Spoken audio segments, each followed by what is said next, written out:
நம்ம அம்மாவாவோ ஏதோ பார்த்தா எப்படி இருக்கும் அப்படின்னு கவிதையுடைய குரல்.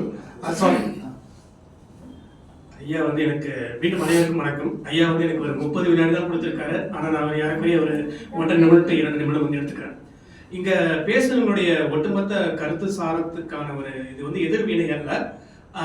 ஆனா இந்த சமுதாயத்துல வந்து இதுவும் நடக்குது, நல்ல விஷயங்களும் நடக்குது அப்படின்றத குறிப்பிடுறதுக்காக இந்த தகவல். இங்க வந்து திருநங்கை வந்து அவங்களுடைய உணர்வுகளை வந்து வெளிப்படுத்தி சொன்னாங்க. அது வந்து உண்மையிலே ஏற்றுக்கொள்ளக்கூடியது. ஏன்னா வந்து இந்த சமுதாயத்துல வந்து அந்த 3ஆம் பாலினத்தோர் மேல இருக்கிற அந்த ஒரு பார்வை வந்து மிக மோசமா இருக்குது, இப்போ இருக்குது. ஆனா வந்து அதை வந்து தமிழகத்தினுடைய முன்னாள் முதலமைச்சராக இருந்த முத்தமிழறிஞர் தலைவர் கலைஞர் வந்து அதை வந்து மாத்தினாரு. எப்படி மாத்தினாரு? அவர்களுக்கு வந்து வேற அந்த சொல்லை வந்து நான் வந்து இந்த அவையில பதிய விரும்பல. அவங்கள வந்து வேற பெயர்கள்ல அவச்சொல்கள்ல வந்து அதை வந்து அவங்க வந்து இது பண்ணாங்க, அவங்களை வந்து அழைத்தாங்க. ஆனா வந்து அதை மாத்தி அவர்களுக்கும் வந்து இந்த சமூகத்துல வந்து ஒரு அங்கீகாரத்தை கொடுத்தது வந்து முத்தமிழறிஞர் தலைவர் கலைஞர். எப்படி கொடுத்தாரு? திருநம்பி திருநங்கை அப்படின்னு அழைத்தாரு. அவருடைய உரிமைகள் வந்து இன்னைக்கும் வந்து நிறைய இடத்துல அவங்க பாதிக்கப்படுறாங்க. அதே சமயத்துல தனிப்பட்ட முறையில வந்து நாங்க என் குடும்பத்துல இருக்கிறவங்க வந்து அவங்களை வந்து மதிக்கிறோம். ஒவ்வொரு இதுலயுமே வந்து என்னுடைய ஒரு அம்மா கேட்டாங்க, பிள்ளைகளுக்கு வந்து நீங்க எல்லாம் வந்து இதெல்லாம் சொல்லி கொடுக்குறீங்களான்னு கேட்டாங்க. மாற்று பாலினத்தரை பத்தி அது ஒரு, ஏன்னா நான் வந்து அதனுடைய சமூக விளைவுகளை வந்து பார்த்ததுனால என்னுடைய பையனுக்கு வந்து அதை வந்து நான் சொல்லி கொடுக்குறேன். அதனால வந்து 3ஆம் பாலினத்தவர் மட்டும் இல்ல, மாற்று பாலினத்தர் பெண் பால் பத்தியும் வந்து அவர்களுக்கு வந்து அந்த புரிதலை வந்து உண்டாக்கி இருக்கிறோம். மாற்றம் வந்து ஒரே நாள்ல வராது, அது வந்து காலப்போக்கில் தான் வரும். கண்டிப்பா அந்த மாற்றம் வந்து நடக்கும். 2வது கருத்து, மேடம் வந்து தன்னோட சொத்து உரிமையை பத்தி குறிப்பிட்டாங்க.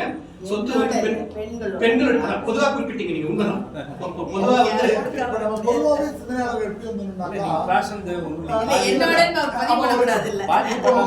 விவாதத்தில் பங்கேற்கணும் நன்மை என்னன்னாக்கா, இனிமே நம்ம பேசும்போது ஆண்களுக்கான சொத்துரிமை பெண்களுக்கான சொத்துரிமை சொல்லிட்டு பொது சொல்லுக்கு வரணும். குழந்தைகளுக்கான சொத்துரிமை அப்படின்னு அதுதான் விவாத அரங்கத்தினுடைய சிறப்பு.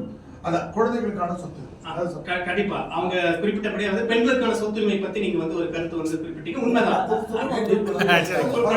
குழந்தைகளுக்கான சொத்து அது வந்து பாத்தீங்கன்னாக்க வந்து சமுதாயத்துல வந்து அந்த பெண்களுக்கும் சம பங்கு இருக்குது அப்படின்றத வந்து திருப்பி சட்டமாக்கப்பட்டிருக்கு. 1989ஆம் ஆண்டு வந்து அது வந்து சட்டமாக்கப்பட்டிருக்கு. நடைமுறை சிக்கல் இருக்கு, அது வந்து மறுப்பதற்கு இல்லை.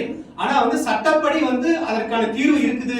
அதை வந்து பெண்கள் வந்து அதை நோக்கி போக வேண்டும், அதற்கான வாய்ப்பு இருக்குது அப்படின்றத இந்த அவையில நான் வந்து பதிவு பண்ணிக்கிறேன். அந்த மாதிரி ஒரு பிரச்சனைகள் இருக்கும்போது வந்து அவங்க வந்து அந்த போராட தயார். அது பெத்த தகப்பனும் கூட பிறந்தவங்க போராட்டம், மனநிலை மாற்றம் வேண்டும். கண்டிப்பா மனநிலை மாற்றம் வேண்டும். அந்த மாற்றத்தை வந்து ஒருவரால் உண்டாக்க முடியாது, ஒட்டுமொத்த சமுதாயம் எல்லாருமே சேர்ந்துதான் வந்து உண்டாக்க வேண்டும். அதுல வந்து அதை நோக்கிதான் நம்ம பயணிக்கணும். அதுதான் வந்து இந்த மகளிர் நாள் கொண்டாடுறதுல வந்து எல்லாரும் வந்து அந்த உறுதிமொழியை ஏற்றுக்கணும் அப்படின்னு சொல்லிட்டு நாங்க போராடணும்ன்றத விட நீங்க எல்லாம் கண்டிப்பா உங்களோட துணை நிற்போம்.